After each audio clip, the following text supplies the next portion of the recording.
everyone. Today, we're going to talk about life cycles. Specifically, we're going to talk about life cycles of some really cool fish. All living things go through a series of stages of changes.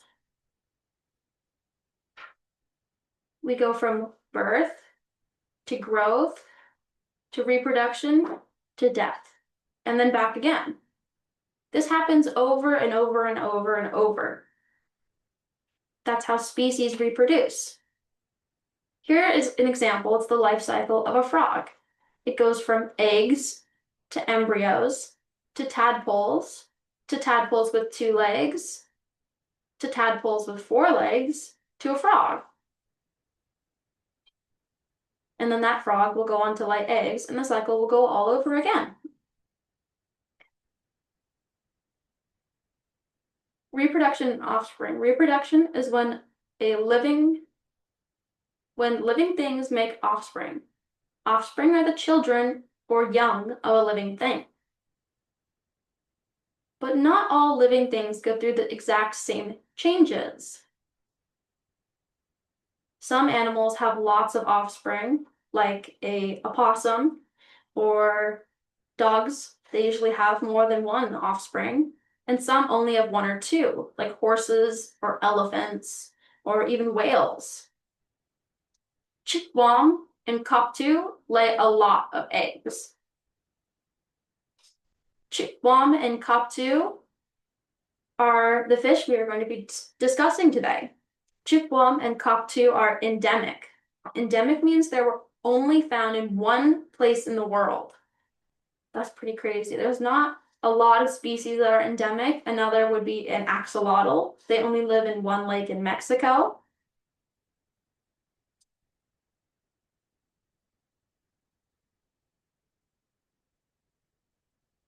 The chipwom and cockatoo fish are sometimes called suckerfish. They are endemic to the Klamath Basin. The life cycle of chipwom and cockatoo. They have a very similar life cycle because they are both fish. They go from reproduction to an egg to a larval stage, which means that they are just this tiny little thing. It's not quite a fish yet that swims around. It almost is similar to a tadpole, but usually even smaller, so you can't even see them. Then they go to a juvenile, which is when they're just a small fish, to an adult who lays eggs. We're going to complete this worksheet in a minute when we are done with this short lesson. But the normal life cycle is being cut short. The juvenile fish are dying. The juvenile cockatoo are dying. And soon we will learn why that is. We'll be working on a couple worksheets related to what we just talked about in the lesson about life cycles. The chipwom are very important to a group of people who have lived here a very long time, the Klamath people. The Klamath people have lived here for time immemorial. When we say time immemorial, we mean for as long as anyone remembers. So the chipwom and cockatoo, which are very important to these people, start out as eggs. Then they hatch and become larval fish. Then they develop into juvenile fish, who grow into adult fish. The adult fish then lay eggs, and the cycle starts again. Let's look at each of these stages of the life cycle. So, as I just said, what do we think starts first? Well, first we're going to be putting the eggs. The adult female fish lays many, many eggs. They are immediately fertilized by a male fish. If the male fish does not give the eggs his genes, they will not develop into a fish. So we'll draw a couple eggs in here and make sure you use the key and label that egg. You can cross it off.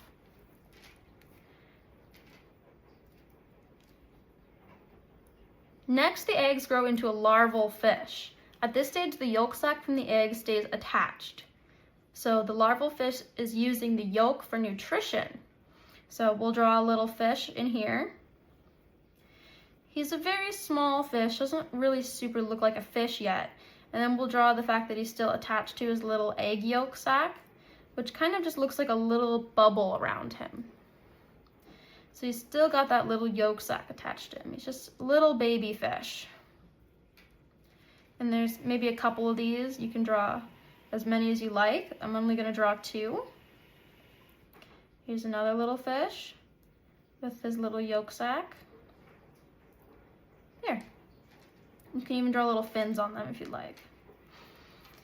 And we're going to make sure that we label that larval for the larval stage. Now, once the larval fish sheds its yolk, it becomes a juvenile fish. The juvenile fish will continue to grow into adults. So we're going to draw, doesn't have the yolk sac anymore, but still a little fish, still pretty skinny, but a little bit bigger than the one that we just drew. You can give it a little fin if you want. Just a little fish. You can draw a couple of these little fish, however you want. Okay, and we're gonna make sure we write juvenile. Juvenile.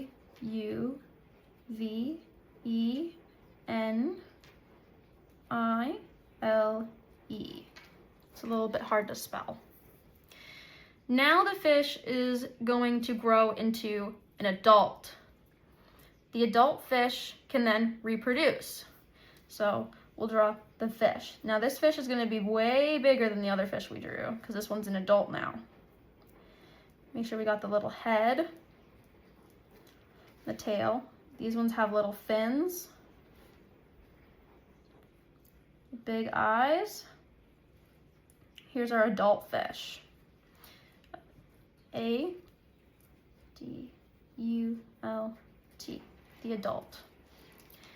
And then the adults will then go on to reproduce and lay their own eggs or fertilize the eggs if they're a male fish. So we will draw here some little fish eggs. And then if you want, if you can draw the bigger fish over here, just swimming.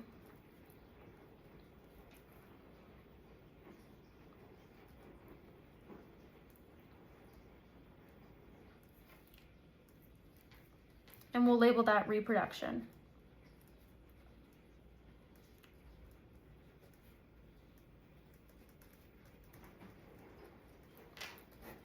There we go, the life cycle of a fish worksheet.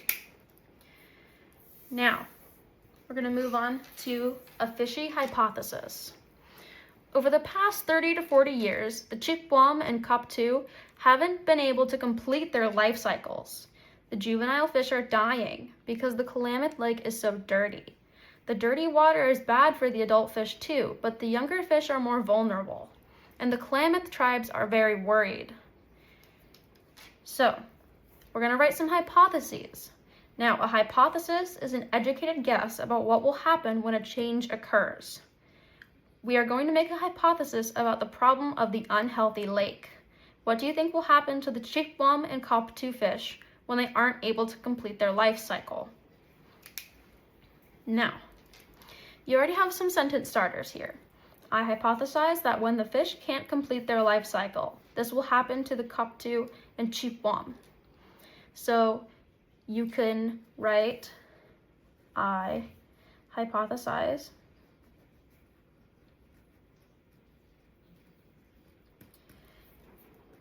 and then I'm going to let you write this next part. And what I would say is, I hypothesize that when the fish can't complete their life cycle, they will die or they will go extinct, which means that there will be none left, and that is really bad. And then down here we have, I hypothesize that when the fish can't complete their life cycle, this will happen to the other animals and plants in the Klamath Lake. Now, A thing we're going to be learning about ecosystems is that every little creature in an ecosystem matters.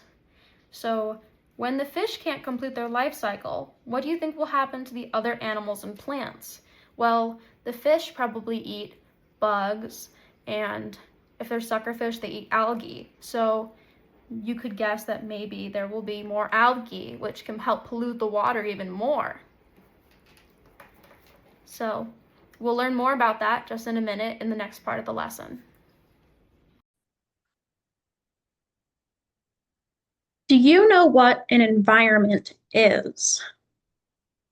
There's lots of definitions for what an environment is.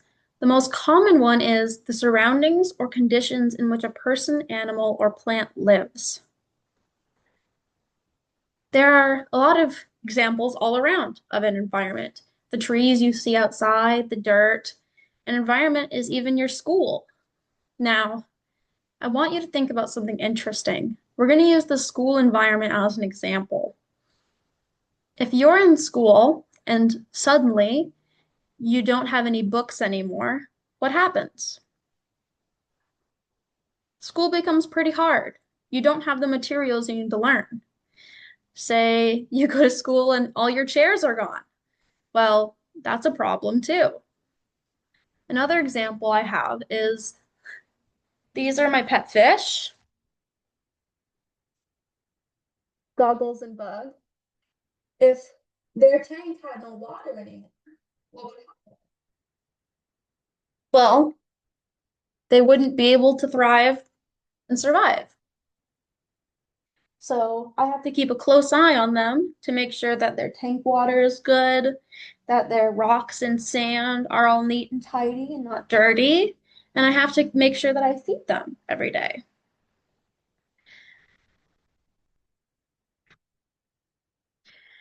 When natural environments change, the living things in that environment will do one of three things: thrive, survive, or die.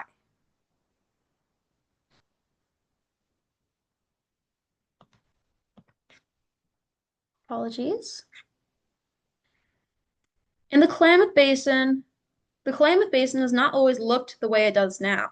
It used to be full of marshes and wetlands. Marshes and wetlands are types of habitats that contain a lot of water. You can think of a marshland being similar to a swamp, but with a little bit less mud. It is an area with a lot of rivers, canals, and even little lakes scattered through it. But a lot of this water has been drained to grow food for our growing population of humans. And it has also been used to raise a lot of cattle. This created new habitat called croplands and pasture lands, and they are some of the least biodiverse habitats in the world. Biodiversity is the amount of a different living thing in a habitat. In general, the more biodiverse an environment is, the healthier it is. So you could think of, we'll take our coast environment that we live on. We live on a coastal environment and we have fish, we have pelicans, we have krill, which the fish eat. If there were no pelicans, we would have a lot more fish. If there was no krill, then we wouldn't have fish or pelicans. They all rely on each other and they all make the ecosystem more healthy by doing so. Lakes that were here for many, many years no longer exist because they were drained to create pasture and croplands for raising cows and food for us. Livestock like cattle produce nitrogen and phosphorus that get into the water. These are already found in nature, but animals produce them in very large quantities. And when they drain into water around them, they make the water really dirty. The same thing happens with crops. The drain off from the chemicals used to make crops grow can also make the water dirty. We'll go back to my fish. In this tank, I have to test for nitrogen. Nitrogen is naturally produced by every animal. And I have to make sure that in the tank, the nitrogen levels stay pretty low, or else the fish might die. So you want to make sure that in an ecosystem environment that's not in a tank like this has a way to get rid of that nitrogen, which most environments do by filtering it out, and not get overloaded by the amount of nitrogen that is going into the environment. This is a picture of a marshland. See, it is kind of similar looking to a swamp, but with less trees and less mud. They're quite beautiful. Marshes and wetlands can help with the problem of dirty water. One of the amazing things that happens in wetlands is that the plants filter the water. They make the phosphorus and nitrogen out, take the phosphorus and nitrogen out of it. But many of the marshes and wetlands in the Klamath Basin have been removed to make way for agriculture. This means that the water is getting dirtier with no way to clean it, and it is changing the environment of the Klamath Lake. My fish tank here has plants in it. That helps to lower the nitrogen levels. These are live plants. They photosynthesize, they take in energy from the sun, and then they take the nitrogen from the environment and they convert it into their own growing energy. So this is like a great example of a little miniature habitat that will filter out most of the nitrogen that the fish are producing. This is a picture of what the Klamath area looks like current day now. A lot of the water was drained to grow food and raise cattle. This created new habitats called croplands and pasture lands, like we said before.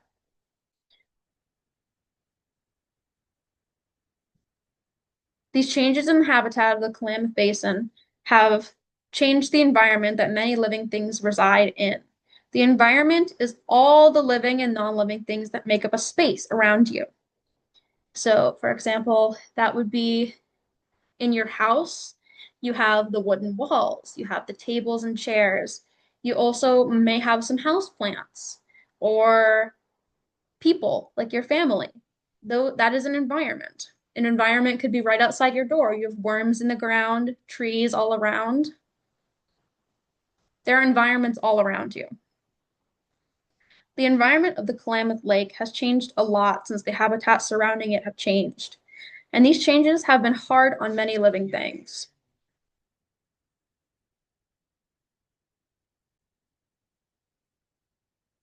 Sorry about that.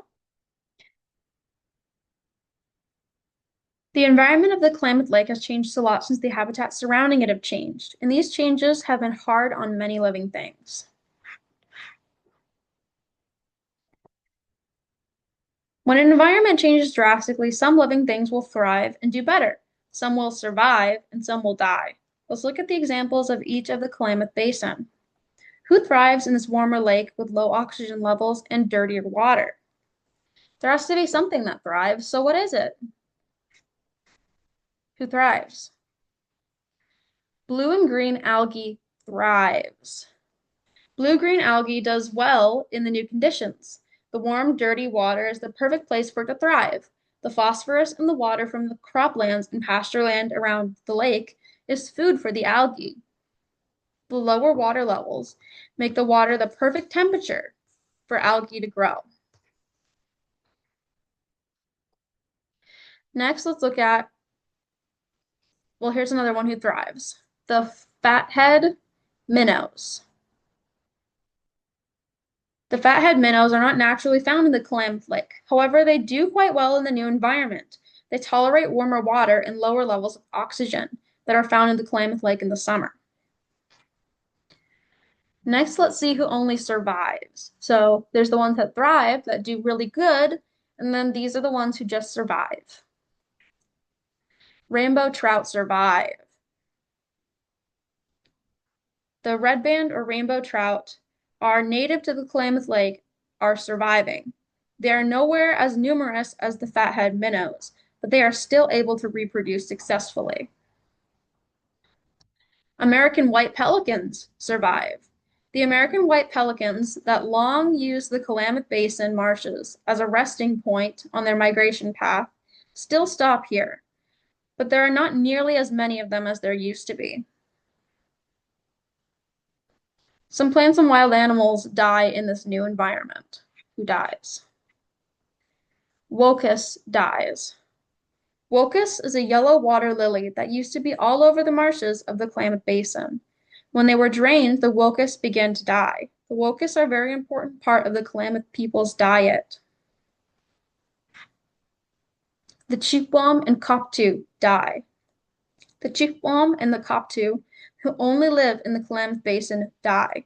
This is remarkable because these fish have adapted over hundreds of thousands of years to this environment.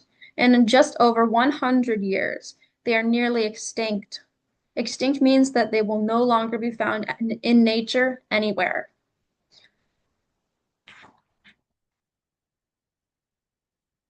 The cheekbomb and cockatoo fish have been around for a very long time. They are very resilient. Resilient means able to survive in difficult conditions. If they are dying, this is a sign of a very unhealthy environment. It is likely that other living things will soon follow. So if these fish are dying, the cheekbomb and cockatoo, and they're very strong fish, then what are we going to lose next?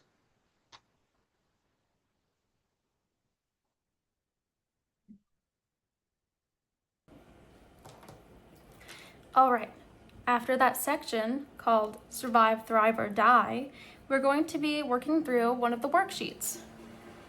So we're going to be looking at the following images and decide if the living thing thrives, survives, or dies.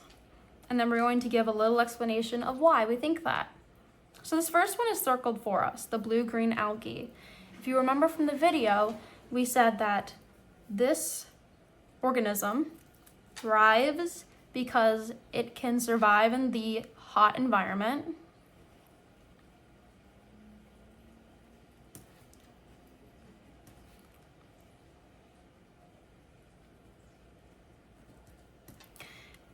And it can feed on the nitrogen.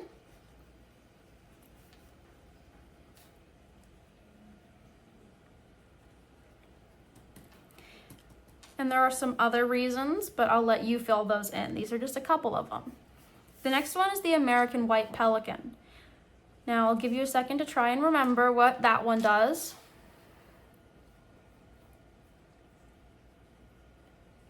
Have you thought of it? Well, this one survives. And they can survive because a lot of the times they don't live here. This is a stopping point for their migration.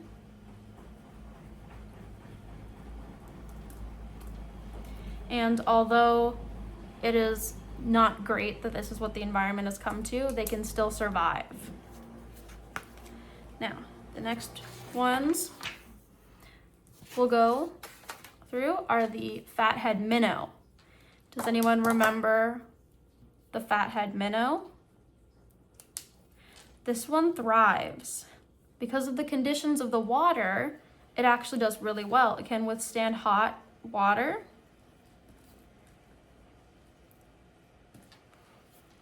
And it can eat the algae. So it can thrive pretty well in this environment. The next one is the rainbow trout, and it can survive. Now, the rainbow trout's numbers have been dwindling, but it can still reproduce enough to keep its population at a certain level. So, can still reproduce. Again, there are other reasons, but I'm going to let you fill in those other reasons. These are just a few of the reasons. The cheekbomb, doesn't even remember this one. The cheekbomb dies. And the cheekbomb dies because they cannot withstand the changes to the environment.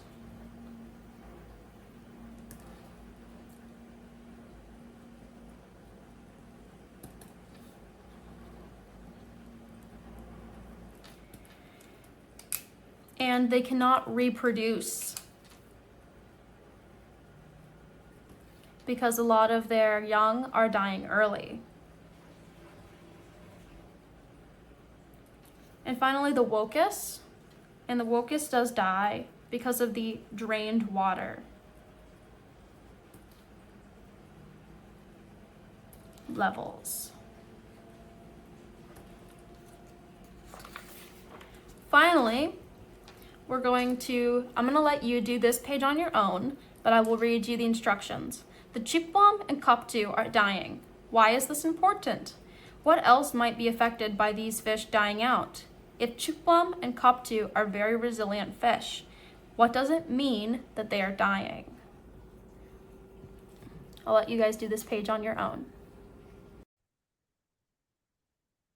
For the final part of this lesson, we will be talking about the unhealthy lake. The fact that the chipwam and koptu are dying is just part of the problem. There are more of a warning to us of a huge problem. The bigger problem is that the Klamath Lake has become incredibly unhealthy. Why is it unhealthy? Low water levels, warmer water, neurotoxins in the water. Those could be from the farming implements we use, such as fertilizer, low oxygen levels, and lots of phosphorus. When the land in the Klamath Basin was changed, it resulted in a very unhealthy lake and ecosystem. An ecosystem is a community of living things that interact with each other and their physical environment. Low water levels. The water level in the Klamath Lake has been drastically decreased. There is less water to start with in the lake because the amount of rain and snow have decreased over time. Additionally, water is taken from the lake to irrigate agricultural land. Every year, about 75% of the water in the lake is removed. The already low water levels decrease an additional 7 to 8 feet. Every year, there is less water to go around. Farmers and ranchers need water. The Klamath tribes need water to protect the wildlife in and around the lake. There is simply not enough. Imagine if you had a fish tank. Now, we don't really have to imagine since I do have one right here. And every year, for a few months, you took out 3/4 of the water. What would happen? The water would get dirty faster, the fish might get sick. It would be harder for the fish to spread out. This is what happens every year in the Klamath Lake. There's a lot less water, so the water becomes dirty. So here, I'll bring you back over to my fish tank. Now, imagine if, see how these guys are up here hanging out? Imagine if the water level was down here. They would have a lot less areas to move around, and they would be kicking up the sand, and that would make the water really dirty and make it hard for them to breathe. So, my fish, I make sure that their water level stays high. But in an environment, you can't always do that. It's a lot harder than keeping a fish tank full.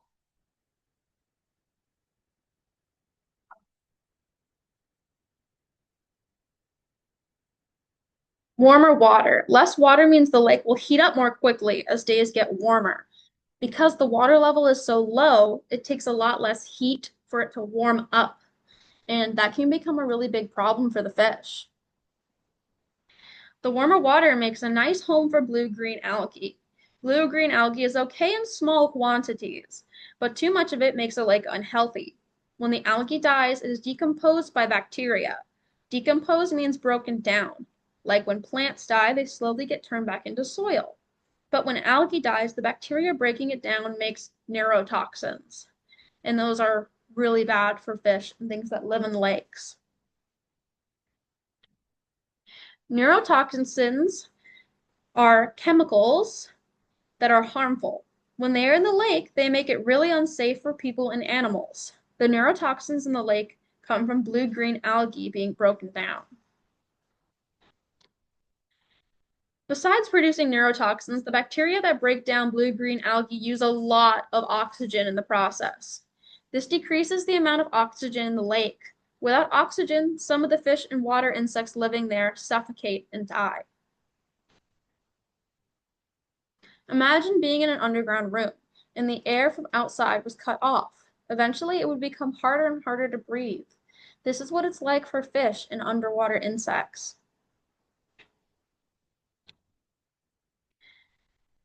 Everyone poops, even cattle, and their poop has a lot of phosphorus in it. When they do it in or near the water, it makes the water full of phosphorus. Phosphorus is a mineral that we all need, but when there's too much of it, it makes it unhealthy. One thing that phosphorus does is increase how fast blue-green algae grows. And as we learned, the blue-green algae just decreases the oxygen level, so that just makes everything worse. This is one reason why there is so much of the algae in Klamath Lake. Cattle are allowed to get in and really near the water.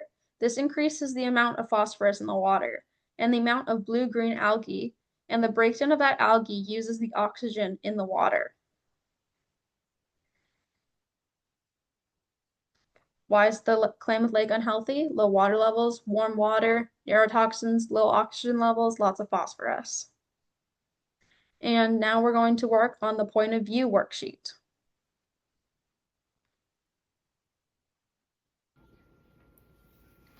Every problem can be looked at multiple ways. The way you look at something is called your point of view. When we try to solve problems, it is important to look at the problem from other people's points of view to get a better idea of the whole problem.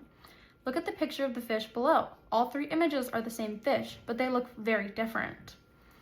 If you only saw the fish from this first angle, how would you describe the fish? I would say it is very wide and has big fins.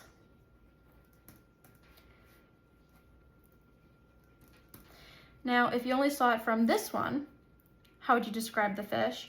I would say skinny with big eyes.